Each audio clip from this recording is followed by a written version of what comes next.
नमस्कार, आप सभी का एक बार फिर से स्वागत है आपके अपने YouTube चैनल फिजिकल एजुकेशन अड्डा के ऊपर, जहां आपको फिजिकल एजुकेशन एंड स्पोर्ट्स की हर प्रकार की अपडेट लगातार मिलती रहती है। तो बता दूं कि हमारी हरियाणा पीटी एग्जाम की जो सीरीज चली उसका नेक्स्ट पार्ट में लेके आ गया हूं, जिसमें हम हमारे नेक्स्ट जो टॉपिक हमारा चला हुआ साइकोलॉजी का, उसके नेक्स्ट टॉपिक को हम जो है कवर करने वाले हैं। उससे पहले बता दूं कल संडे है, आज सैटरडे का हमारा ये वीडियो है, तो संडे को पता आप हमारा ऑफ रहता है, क्लास का जो सीरियल सीक्वेंस रहता है वो ऑफ रहता है, संडे को कोई वीडियो नहीं आता। तो संडे को हमारा पिछले 2 संडे से दिन में 12 बजे लाइव टेस्ट होता है, और इस संडे को भी कल जो है हमारा लाइव टेस्ट होना, मैं पहले ही बता देता हूँ, दिन में 12 बजे जरूर जुड़ जाएं भाई अपना स्कोर देखने के लिए। और इस बार जो टेस्ट होगा ना, वो मैं कोशिश करूंगा 100 नंबर का, जिसमें मैथ, रीजनिंग, जीके सब पार्ट्स को शामिल करने की मैं कोशिश करूंगा कह नहीं सकता, लेकिन पेपर का जो तैयारी, फिजिकल का पेपर बिल्कुल रेडी है 60 नंबर का, लेकिन जो 40 नंबर का काम मैं कोशिश कर रहा हूँ उसको शामिल कर लूँ, और मतलब कोशिश की जाएगी, हो सकता है आपको पूरा 100 नंबर का मिल जाए। तो एक तो ये अपडेट, क्योंकि आज जो हमारा टॉपिक रहने वाला, अब उसके ऊपर आते हैं कि क्या पढ़ने वाले हैं हम। कल हमने साइकोलॉजी में पढ़ा, साइकोलॉजी की डेफिनेशन पढ़ी हमने, फिर आपकी पर्सनैलिटी की जो है डेफिनेशन पढ़ी, ये सारी चीजें पढ़ी। 2 वर्ड हमने कल देखे, साइकोलॉजी और पर्सनैलिटी। अब क्या है, कई बार ये आ जाता है कि साइकोलॉजी वर्ड किस भाषा का शब्द है, तो साइकोलॉजी वर्ड किस भाषा का शब्द, अगर ये आपके एग्जाम में आ जाए तो आपका आंसर होगा ग्रीक भाषा। अगर पेपर में साइकोलॉजी वर्ड पूछा जाए कि साइकोलॉजी शब्द जो किस भाषा का शब्द है, तो आपका आंसर क्या होगा वहां पे, आपका आंसर होगा वहां पे ग्रीक भाषा का शब्द। इसी प्रकार से आपके एग्जाम में आ सकता है पर्सनैलिटी जो शब्द है वो किस भाषा से लिया गया, तो वो लिया गया है लैटिन भाषा से। याद रखें भाई, दोनों ही मोस्ट इंपोर्टेंट बातें एग्जाम में आ चुकी हैं, फिर से आने की संभावना जो बनी हुई है। तो साइकोलॉजी ग्रीक भाषा का शब्द है और पर्सनैलिटी जो है हमारा लैटिन भाषा का शब्द। इनकी डेफिनेशन मैंने बता दी थी आपको।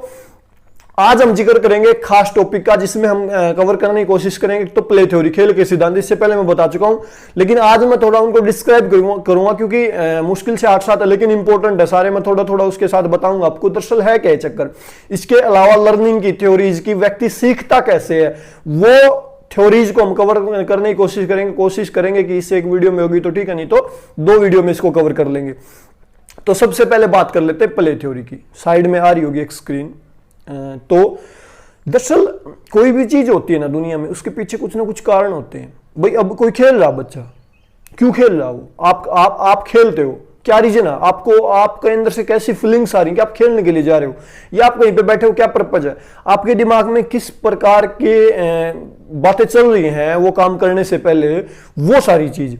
मतलब बच्चा खेलता क्यों है, दरअसल इसके ऊपर सबसे पहले संघर्ष शुरू हुआ, तो वहां पे अलग अलग जो व्यक्ति थे उन्होंने अलग अलग थ्योरी दे दी। भाई किसी ने कुछ कह दिया, किसी ने कोई रीजन दे दिया बच्चे के खेलने का, तो सबके अलग अलग रीजन थे, तो उन अलग अलग रीजन को देख लेते हैं। साइड में स्क्रीन आ रही है, मैं थोड़ा एक्सप्लेन करता रहूंगा।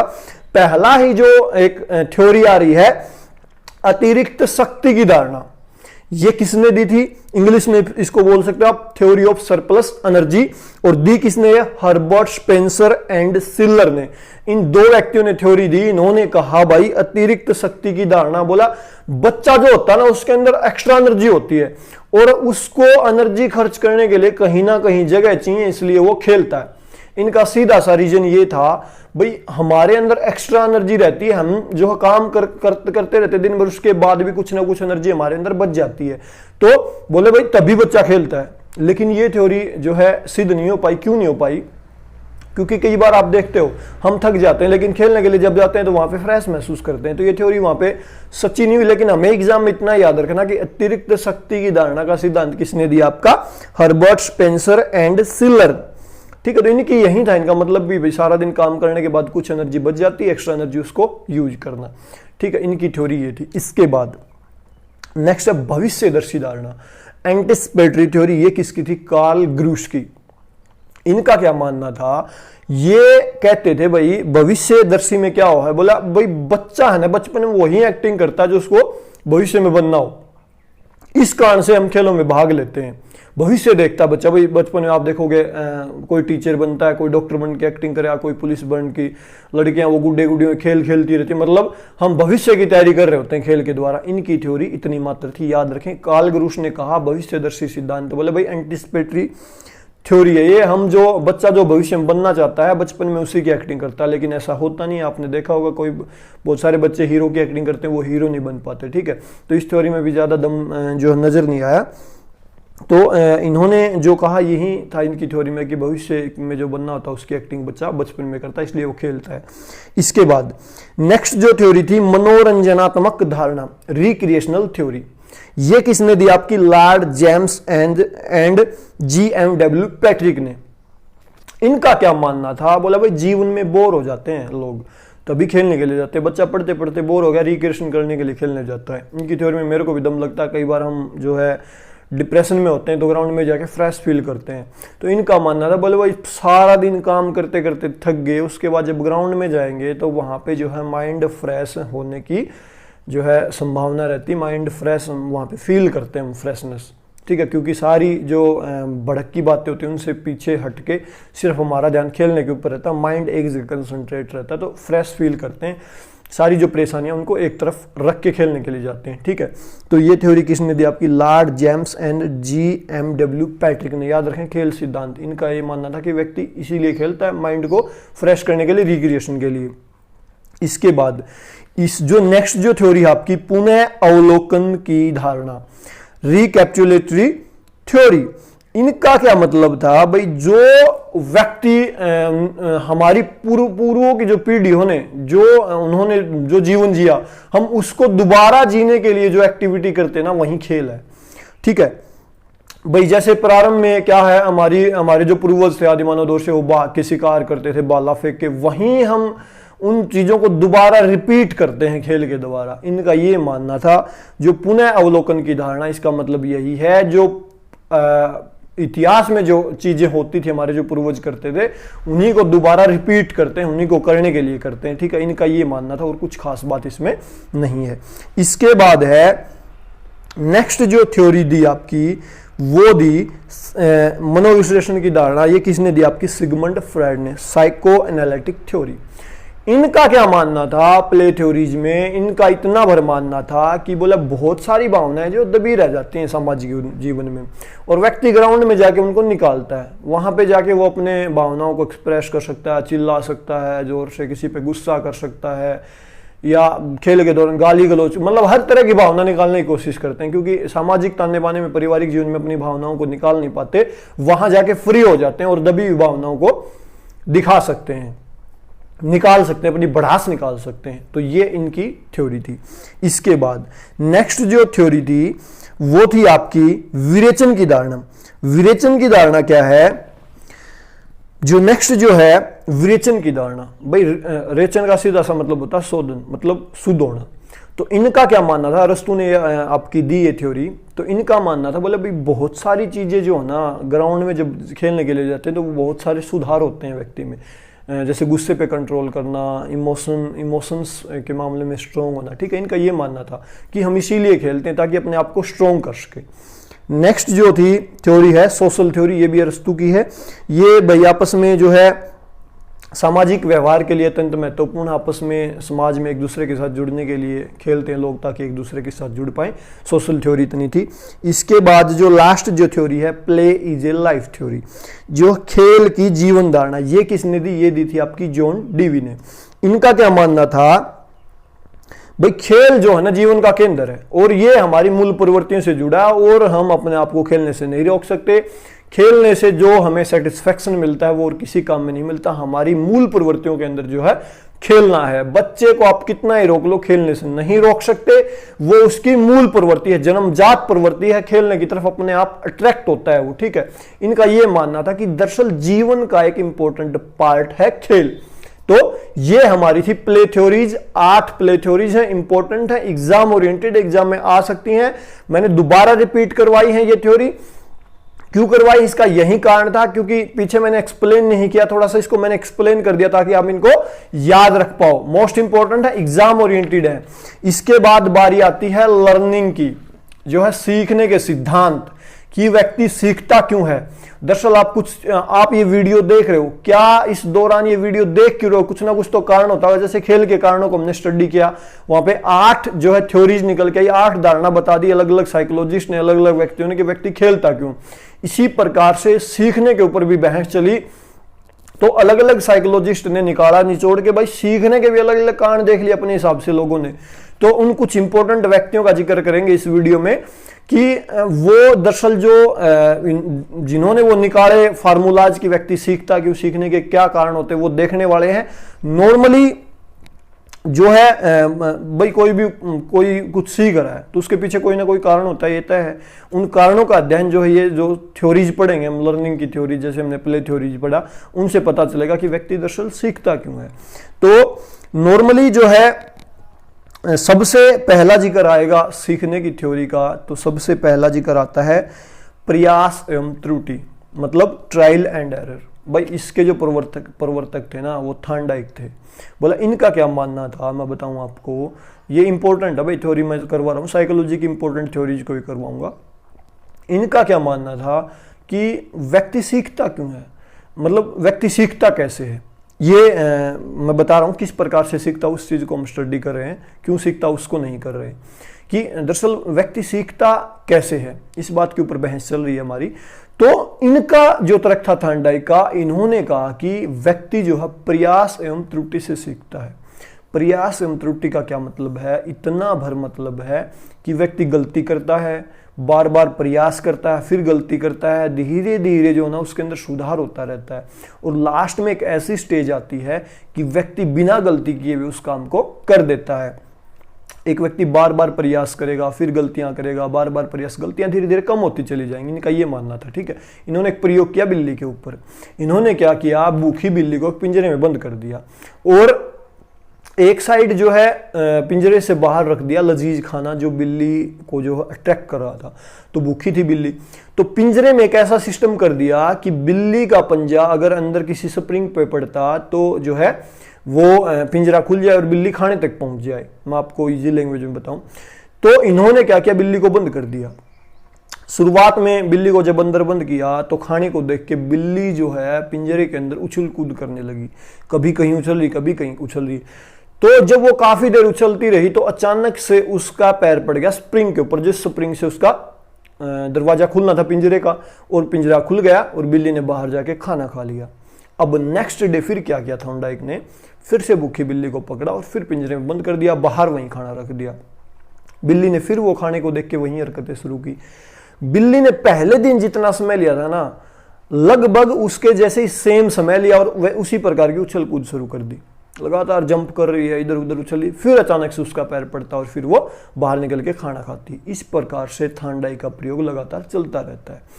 बिल्ली का जो उछलने का समय लगातार कम होता रहता है, लगातार प्रयास करती है, त्रुटियां होती हैं, गलतियां होती हैं, उसके अंदर सुधार होता रहता है। फिर लास्ट में एक ऐसा दिन आता है, बिल्ली को पिंजरे में बंद किया, भूखी को सामने खाना रख दिया, बिल्ली पट से स्प्रिंग के ऊपर पंजा रखा, बाहर निकल आई। मतलब उसने गलतियां बार बार की और सीख लिया, और लास्ट में वो उसके अंदर परफेक्ट हो गई। थॉर्नडाइक का इतना भर मानना था, ये इनकी थ्योरी थी। समझ गए, वेरी इजी। इसके बाद जो है दूसरी जो थ्योरी है, मैं उसकी बात करूं, एग्जाम ओरिएंटेड पॉइंट्स को हम यहाँ पे देख रहे हैं। दूसरी जो थ्योरी है ये है अनुबंधित अनुक्रिया का सिद्धांत, या मैं कहूं थ्योरी ऑफ कंडीशनिंग रिस्पॉन्स। इस थ्योरी का जिसको जनक माना जाता है वो माना जाता है पावलोव को। पावलोव ने दरअसल किसके ऊपर प्रयोग किया, वो उन्होंने प्रयोग किया था कुत्ते के ऊपर, एक डॉगी के ऊपर। वो प्रयोग मैं आपको बताऊंगा। सबसे पहले मैं बता दूं कि कंडीशनिंग रिस्पॉन्स थ्योरी है क्या, दरअसल अनुबंधित अनुक्रिया सिद्धांत है क्या। इसका मतलब है एक कंडीशन रख देना, एक स्पेशल मतलब कोई भी चीज, कोई भी व्यवहार होगा, उस व्यवहार के लिए एक स्पेशल कंडीशन लगाई जाती है। उस कंडीशन से फिर व्यवहार जो लास्ट में ऑटोमेटाइजेशन हो जाता है। मतलब आपसे कोई एक्टिविटी करवानी, उस एक्टिविटी को करवाने के लिए वहां पे कंडीशन लगा देना, ठीक है, वहां पे एक अनुबंध लगा देना कि ये अनुबंध पूरा होगा तभी आप ये एक्टिविटी कर पाओगे। ठीक है, इस प्रकार की इनकी थ्योरी थी। कंडीशन लगा दी उस काम को करने के लिए, भाई आपको पानी पीना है, उससे पहले कंडीशन लगा दी ट्रैक पे 4 चक्कर लगने हैं। ठीक है, उस प्रकार का इनका सिद्धांत था। अब मैं आपको बता दूं कि दरअसल इनकी थ्योरी थी क्या, इजी लैंग्वेज में मैं आपको बताऊं। इन्होंने कुत्ते के ऊपर प्रयोग किया। इन्होंने क्या किया भूखे कुत्ते के ऊपर प्रयोग किया। कुत्ते का ऑपरेशन करवाया लार का, ठीक है। सबसे पहले इन्होंने क्या किया, कुत्ता पकड़ा, उसकी जो लार होती हैं, जो हमारी या किसी भी जीव में लार छोड़ती हैं, जो भोजन को देखने के बाद जो हमारे अंदर जो हमारी जो माउथ के अंदर जो ग्रंथियाँ होती हैं उनसे जो लार निकलती है जब हम भूखे होते हैं या खाना खाते समय जो निकलती हैं, जो खाने के साथ अंदर चली जाती हैं। तो इन्होंने क्या किया, कुत्ते को पकड़ा और कुत्ते का ऑपरेशन करवा दिया। और जो लार होती थी ना, जो अपने मुंह में रिलीज करता था, उसके जगह एक पाइप लगा दिया कुत्ते के मुंह में। उस पाइप का क्या काम था, जब कुत्ता भूखा होता तो और खाने को देखता तो उसके अंदर जो है ना, पाइप के अंदर उसकी लार चली जाती है और पाइप में लार इकट्ठी हो जाती है। ये पता चलता है इससे कि कुत्ता कितनी लार को जो छोड़ रहा है। ऑपरेशन करवा दिया। फिर क्या किया, कुत्ते को एक जगह बांध दिया। तो अब यहां पे क्या किया, उसको एक प्रोसेस से खाना दिया गया रोज। वो प्रोसेस क्या थी, कुत्ते को बांध दिया भूखा, जब उसको खाना दिया जाता तो उससे पहले घंटी बजाई जाती हर रोज। मतलब कुत्ता बांध रखा है, जब उसका खाना लेके आया जाता तो क्या करते, खाना उसके पास ले जाने से पहले घंटी बजा देते 3-4। हर रोज ये क्रिया चलती रही। कुत्ता खाने को देखता और बैल बजती और लार जो पाइप में इकट्ठी हो जाती। इसका उद्देश्य दरअसल क्या था, यही था कि उस घंटी की कंडीशन पे कुत्ता जो है किस प्रकार से लार को छोड़ेगा। अब ये प्रक्रिया कई दिन चलती रही। अब क्या हुआ, एक स्टेज ऐसी आई कि सिर्फ घंटी बजाएगी लेकिन खाना कुत्ते के सामने नहीं ले जाएगा। और उस घंटी मात्र की आवाज सुनने से ही कुत्ते ने जो है लार जो है उस पाइप में उतनी छोड़ दी जितनी वो खाना देखकर छोड़ता था। मतलब इतने दिन में कुत्ते का क्या हुआ, ऑटोमेटाइजेशन हो गया कि भाई खाने आने का जो प्रोसेस है ना वो घंटी के ऊपर डिपेंड करता है। वो हर रोज घंटी भी सुनता, खाना भी देखता, उसके दिमाग में सेट हो गया ये घंटी बजेगी तभी खाना आएगा। तो उस दिन जो है खाना नहीं आया, सिर्फ घंटी बजी। अब इसका एक साधारण सा एग्जाम्पल मैं लूं, सबसे साधारण एग्जाम्पल, जैसे किसी के पापा बाहर जॉब करते हैं और वही बाहर जॉब करते हैं, डेली अप डाउन करते हैं। पापा के आने का समय है घर पे रात को 8 बजे।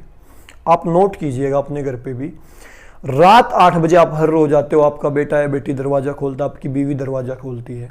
लेकिन आप रोज आते हो, एक रात आप नहीं आए, आपकी जगह कोई आपकी रिश्तेदारी से आ गया, कोई नॉन, उन्होंने घंटी बजाई, तो आपकी फैमिली के दिमाग में उस दिन भी ये होगा कि पापा जी आ गए हैं। मतलब वहां पे भी जो ना कंडीशनिंग रिस्पॉन्स हुआ कि वो कंडीशन है तो उस समय पे वही एक्टिविटी होगी।